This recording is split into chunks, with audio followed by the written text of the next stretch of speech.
మనం మాట్లాడితే జై శ్రీరామ్ జై శ్రీరామ్ జై శ్రీరామ్ అంటాం, కానీ అదే రామాలయం పరిస్థితి ఎలా ఉన్నదని అంటే చూడండి ఒకసారి ఈ వీడియో మీరే చూస్తే మీకు అర్థమవుతుంది. నేను చెప్పేది ఒకటే, ఏ వీడియో మాత్రం షేర్ చేయండి.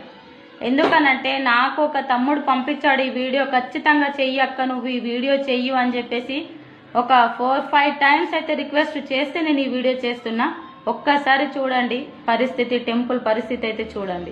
అనే గ్రామంలో ఒక రామాలయ దుస్థితి గురించి వీడియో పెడితే కనీసం ఆ వీడియోని ముందుకు తీసుకెళ్లే ప్రయత్నం కూడా చేయలేదు. చాలా అంటే చాలా బాధగా అనిపిస్తుంది. ఎందుకు పనికిరాని ఎన్నో వందల వేల వీడియోలు లక్షల కోట్ల మందికి చేరుతున్నాయి. అత్యంత పురాతనమైన ఒక రామాలయ పరిస్థితి గురించి వీడియో పెడితే మాత్రం ముందుకు తీసుకెళ్లలేకపోతున్నారు. ఇంతకంటే దౌర్భాగ్యం మరొకటి ఉండదు. మీకు చేతులెత్తి మొక్కుతున్నా, దయచేసి స్పందించండి అయ్యా. మనమందరం కలిసి ఈ వీడియోని ముందుకు తీసుకెళ్తే ఈ రామాలయం దగ్గర చేస్తున్న ఈ చండాలం దూరం అయిపోతుంది. తిరిగి ఆలయం బాగుపడుతుంది. ఇప్పుడు నువ్వు ఈ వీడియోని చూసి కూడా అలాగే వెళ్లిపోతే మాత్రం ఈ రోజు ఈ రామాలయం ఎదుర్కొంటున్న ఈ దౌర్భాగ్య పరిస్థితికి ఒక ముఖ్య కారణం నువ్వు కూడా అవుతావు.